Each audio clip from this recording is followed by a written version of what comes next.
Hi, I'm Diane Macedo. Thanks for streaming with us. The U.S. is stepping up economic pressure on Vladimir Putin as Russia expands its bombardment of Ukraine. President Biden a short time ago announced the U.S. and allies will end normal trade relations with Russia, allowing the U.S. and those other countries to impose tariffs on a range of Russian goods. Russian forces overnight launched devastating airstrikes on a city in central Ukraine, striking a shoe factory and an elementary school, among other buildings. Surveillance video circulating on social media shows one of the explosions there. Putin also spoke at the Kremlin today with his ally, the president of Belarus, and seemed to dismiss Western sanctions, claiming the Soviet Union lived successfully under them. And tens of thousands of people are now trapped in the southern port city of Mariupol. They have no power, no clear access to food or water. The Ukrainian government says Russian forces attack those who try to escape. Senior foreign correspondent Ian Pannell starts us off from Kiev. Hundreds of thousands of civilians trapped in the besieged port city of Mariupol as Russia escalates its bombardment and stranglehold there. Officials sounding the alarm on the dire situation, saying the people there have little to no access to power, water or gas for heating. The city's stores and pharmacies looted. The city's been under siege for over a week now. Hospitals, churches, high-rise buildings, homes, all destroyed by massive, indiscriminate Russian shelling. Repeated efforts to help trapped residents leave have failed. President Zelensky accusing the Russians of deliberately targeting areas where civilians were set to be brought out, saying they have a clear order to hold Mariupol hostage, to torture it, to carry out constant bombardment. The Ukrainian military releasing this drone video showing a massive column of Russian tanks and armoured vehicles ambushed in the town of Brovary, just 20 miles east of Kyiv. Caught on open ground, the convoy comes under sustained attack. These verified videos circulating online show the aftermath, and those who couldn't get out appearing to retreat. But despite their losses, Russian forces are still inching ever closer to Kyiv. US officials saying they're now only 9 miles away. Now US officials saying they have seen indications that Russia may use false claims about the United States and Ukraine using chemical weapons as a pretext for Russia to use them in an attack. The UN Security Council meeting to discuss Russia's bogus claims about the military biological activities of the US on the territory of Ukraine, allegations the Biden administration has totally denied. Our thanks to Ian Pannell for that report. And Ukraine's Air Force says that Russia has carried out an alleged false flag operation aimed at bringing Belarus into the conflict. Officials say Russian jets took off from a base in Belarus and entered Ukraine's airspace after attacking a Belarusian village near the border with Ukraine. Let's bring in foreign correspondent Maggie Rulli in Lviv, Ukraine, along with Phil Lipoff across the border in Poland and Alex Prochet in Washington for more. Maggie, what's the latest on the fighting and what would it mean for Belarus to join this conflict? Hey, Dan, yeah, this has been a huge question from the beginning. We know that historically, Belarus and Russia have been very close. Their leaders are very close. Russia's been using Belarus as a launch pad for their troops to enter into Ukraine. But so far, no Belarusian troops have entered, have been a part of this fight. And their president has said they won't get involved. But just today, the leader of Belarus was in Russia talking to Vladimir Putin. What that means, we're not sure. But the fact that all of this is happening today is quite telling. And if those troops got involved, they're directly north of Kiev. They could help join that convoy, potentially giving more troops and force to Russian forces as they make their way to the capital. Again, we don't know yet what's going to happen, but the fact that it's all going on right now, today, it does feel like something is going on, Diane. Alex, how are the U.S. and its allies responding to this alleged false flag operation?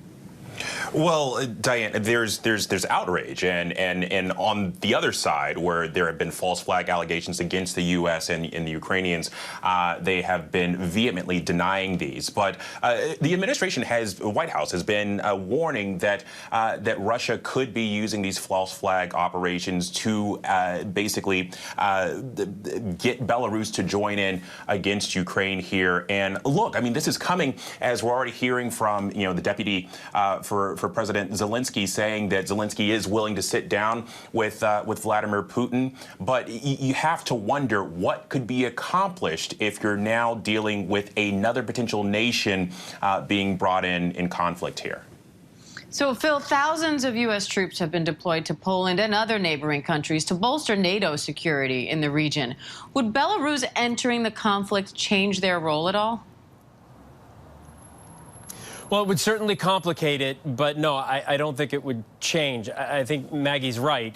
You know, Russia is very close to Belarus. They've been using it as a launching pad, but, you know, Poland shares a border with Belarus as well, so nowhere is there more angst about this than here in Poland on NATO's eastern flank. But the president has repeatedly said, the vice president said yesterday when she was here, these thousands of troops that are here in Poland are here to assist with the humanitarian crisis, which is ongoing and getting worse here in Poland by the day. And those Patriot missile batteries that are on the ground now moved from Germany here to Poland. We're not sure where they are or their operational status, but they are here. Everything is in a defensive posture. I think the red line would be if the Russian military actually attacked a NATO country. But Belarus jumping in, Diane, I'm not sure that changes the calculus. And Maggie, the Russian Defense Ministry says the city of Mariupol has been completely blocked off with all bridges leading to it destroyed. We know they've been without power and easy access, at least, to food and water for quite some time now. So what's the latest there? Yeah, Diane, the reports out of Mariupol just keep getting worse and worse. Local officials are saying it's apocalyptic, and the images and stories that we're hearing are tough to even comprehend. Large attacks on maternity ward, children's hospitals. We've all seen those images, craters left in the ground, people saying they're running out of food. There's no drinking water. There's no heat. The temperatures here, Diane, barely make it above freezing, even during a sunny day like this. So these are really unlivable conditions. The ICRC says hundreds of thousands of people still left in that city. Humanitarian convoys cannot get in to deliver supplies or get out to help people escape. Unless something changes, they're saying this is a just dire humanitarian crisis. And Phil, more than 2.5 million people have fled Ukraine, many of them to Poland. So what are you seeing there as this refugee crisis just continues to grow, and we know more on the way? Diane, yeah, the majority of them, so 2.5 million have fled. We're being told here in Poland that about 1.5 million refugees are here in this country. And at the beginning of this refugee crisis, Poland had said they could roughly take in about 1 million refugees. Now 1.5 million are here. Take Warsaw, where I am, for instance. This is a city of just under 2 million, and already hundreds of thousands of Ukrainian refugees are here. There are 9 shelters we know of set up across this city, about 2,000 beds.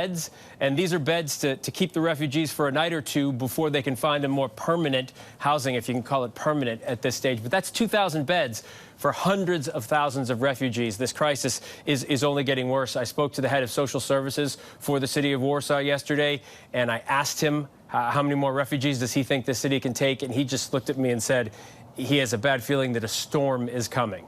Oh, eerie words there. Phil Lipoff, Maggie Rulli, Alex Prochet, thank you all. And Ukrainian President Vladimir Zelensky says Ukrainians have resisted Russian forces 4 times longer than Russia expected. But a senior U.S. defense official says Russian forces are closing in on Kyiv despite Ukraine's resistance. Meanwhile, as the war drags on and sanctions mount against Russia, military analysts are warning about what Russian President Vladimir Putin may do next, saying a cornered beast can be dangerous. Let's bring in ABC News security contributor Colonel Steve Ganyard for more on this. Colonel, this, I think to many of us, is the most terrifying part of this equation. So how much has Ukraine's resistance frustrated Putin, do you think? And do you think that's changed his plans at all? He's had to change his plans, Diane. He had expected a quick 10-day rush to Kyiv to be able to bring down the government, to conquer the whole nation, and that obviously has gone quite wrong. Much of that is due to the incompetence of his military. He was probably also being given some very bad advice. But I think as we look around the battlefield today, the thing that is most concerning is what's not going on the battlefield. One of the things we saw yesterday was that the Belarusian president was having consultations in Moscow with Putin, and today he is back, and we are hearing reports from the Ukrainians that they think a false flag operation is going on right now, where Russian jets have actually bombed a village in Belarus. Now, whether that's true or not is yet to be determined, but the whole fact here is that the Russians are looking to create false flags, and when they do that, if the Belarusian president had just been in Moscow, it was probably, I want you to commit your troops to this fight, and we will create the pretext to do that. So I'm concerned watching that during the day to see if this means that that the Belarusians would bring their troops into the fight to reinforce the very slow progress that the Russians have made thus far. And how would that How would that affect this war right now if Belarus were to get involved? Well, the Russians have committed all of their troops that they had ready. They have no reserves, and they clearly need it because the push to Kyiv has been stalled. It's gone very poorly. That still remains the capital that Putin wants to conquer. So that is now priority number one. And if they can use some Belarusian troops to do that, that's probably helpful to Putin. And he essentially owns Belarus now, which sort of developed when nobody was looking. It's now a vassal state. So whatever he says Belarus needs to do, they will do. But I think there's some other things here we need to think about, Diane. Namely, what will these false flag operations lead to? We've been warned all during the week from the White House, from the CIA, DIA, that the Russians are looking for excuses to do things like use chemical weapons or biological weapons. These are quite scary things, and I think that we should understand that the Russians were complicit in the gassing of civilians in Syria. They have no qualms about bombing cities full of civilians into submission, as we saw in Aleppo and we saw in Grozny. So these are things that should be right up front and not something we have to use our imagination to do. And finally, there's one other thing that we haven't talked about much that we need to. Earlier this week, the head of the CIA and the head of the Defense Intelligence Agency both testified in front of Congress that we need to consider the use of tactical nuclear weapons by the Russians. Why? Because the Russians think that tactical nuclear weapons are a battlefield tool. They are a war-fighting tool. Now, in the United States and the rest of the world, we see them as a strategic deterrent, and we would never think of using them in a tactical sense. But the Russians, in their own war games, use tactical nukes all the time.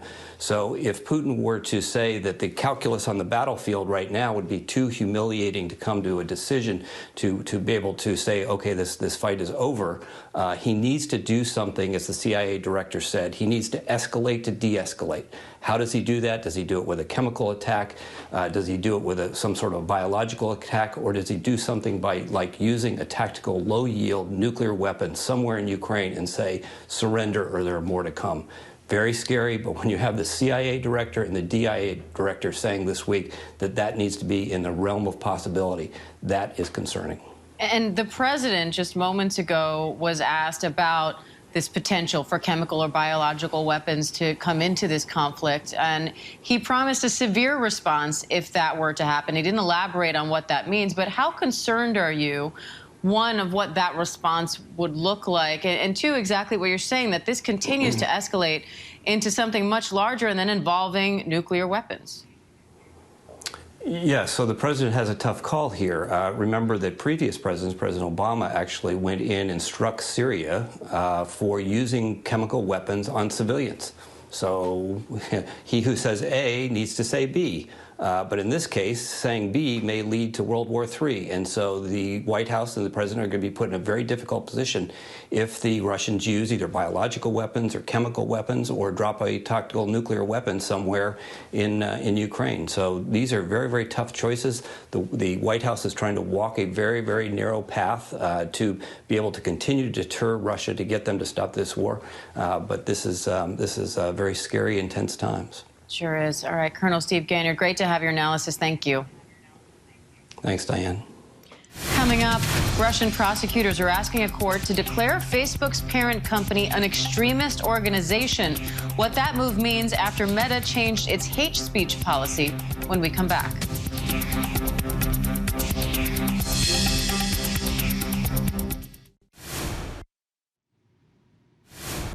Russian prosecutors are asking a court to declare Facebook's parent company an extremist organization. The move comes after Meta changed its hate speech policy to allow Facebook and Instagram users in some countries to call for violence against Russia in posts about the war in Ukraine. Vladimir Putin has also issued a new warning to American and other multinational corporations in response to hundreds of them halting operations in Russia. Foreign correspondent James Longman has the latest from Moscow.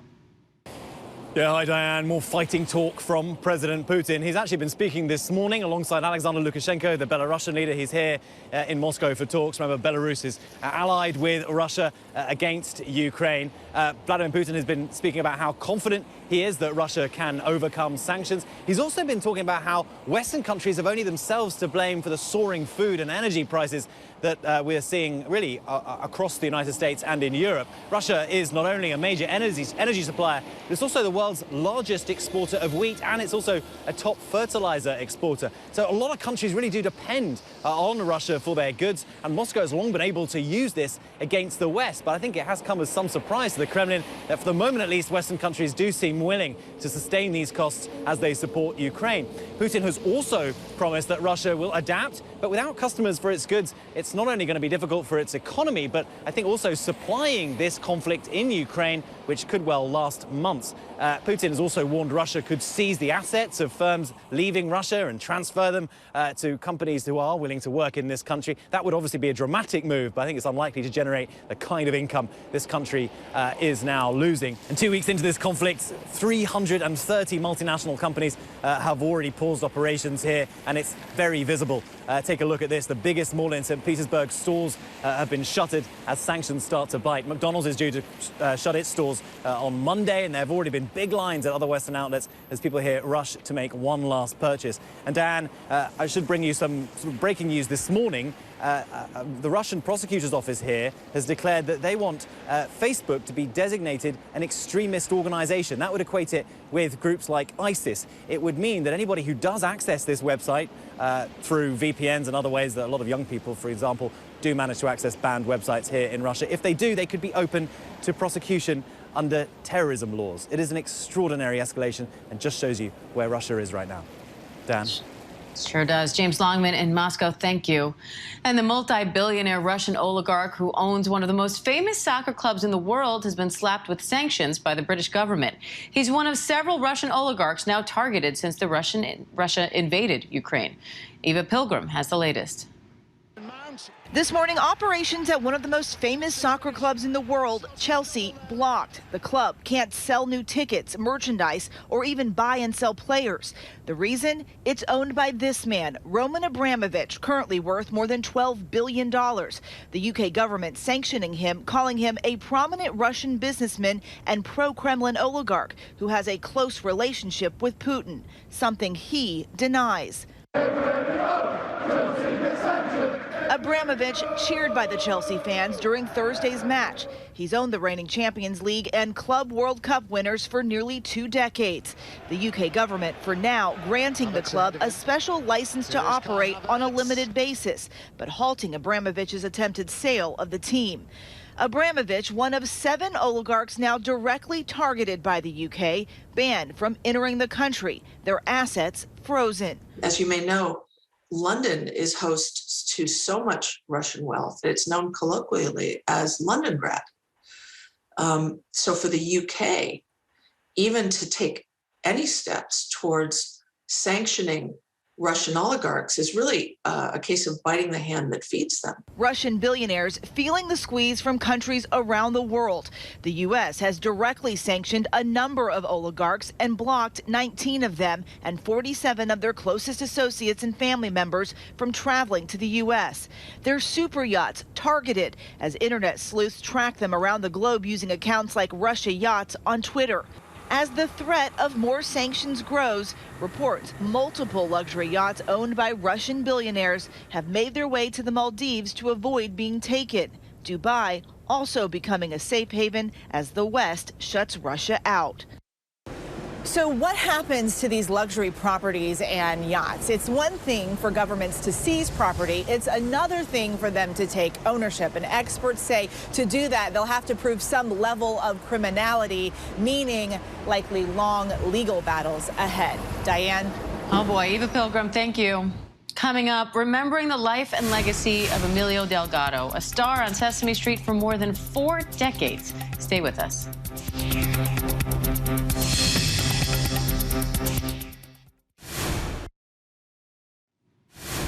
Welcome back to ABC News Live. Here are some additional top stories we're following for you today. A major storm system is moving through the country with a tornado threat, heavy snow, flooding threat, and damaging winds. 29 states are on alert. The storm is expected to bring heavy snow from West Virginia to New England, where more than a foot of snow is possible. Major League Baseball is back. The league's owners unanimously approved a 5-year labor contract, ending the 99-day MLB lockout and salvaging a full 162-game season. The new deal comes with some big changes. The playoffs will expand from 10 to 12 teams. The nation's league will now use designated hitters, and there's a limit on the number of times players can be optioned to the minor leagues. The regular season will start on April 7th. And get ready to lose an hour of sleep. Daylight saving time starts this weekend, so remember to set those clocks 1 hour forward overnight going into Sunday. The move makes the evenings lighter, but mornings darker. And we are celebrating the life of a man who brought so much joy to so many families as tributes pour in for Emilio Delgado, best known as Luis on Sesame Street. He passed away at 81 years old. Chris Connolly has more on his legacy. Now, the hammer, you go up and down. He was one of the most positive people that I think I'll ever know. He was fair and he was kind. He was sincerely kind. And I think that's why kids all over the world and all over America gravitated towards him the way that we all did. For more than 40 years on Sesame Street, he was a cherished source of warmth and understanding. But just knowing that you want to help makes me feel a lot better. And representation at a time when children's television was sorely lacking. Agua!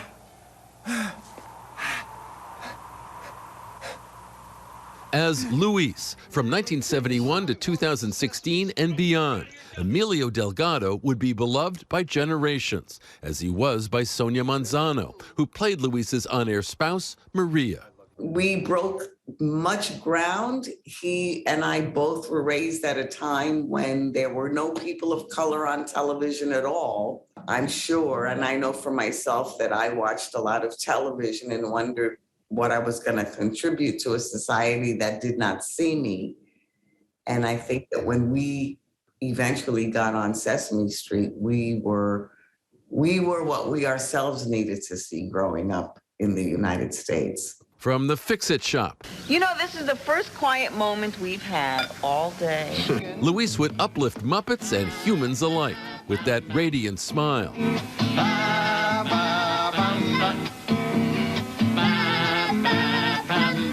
With a guitar or just a kind word. But Emilio Delgado smashed stereotypes. This young woman came up and she was crying, you know, and she said, I'm from Colorado, and when I turned on the TV, you were the only other person that looked like me. You were the only one, and I couldn't wait to turn on Sesame Street just so that I could see you. Millions felt the same way, thanks to the work of Delgado. Emilio Delgado died on Thursday of cancer at the age of 81. Among the memories he leaves behind, none is more treasured than this one. Love. The wedding of Luis and Maria, a landmark Sesame Street event in 1988. Oh, the wedding scene was so wonderful. I loved that everybody sang a bit of the song in their own minds and how they were experiencing the moment. I loved that. The fact that we did everything to be as sincere and authentic as we could in a Latinx wedding was very touching to me. Our thanks to Chris Connolly for that and to Luis's many, many decades on Sesame Street. Hi, everyone. George Stephanopoulos here. Thanks for checking out the ABC News YouTube channel. If you'd like to get more videos, show highlights, and watch live event coverage, click on the right over here to subscribe to our channel. And don't forget to download the ABC News app for breaking news alerts. Thanks for watching.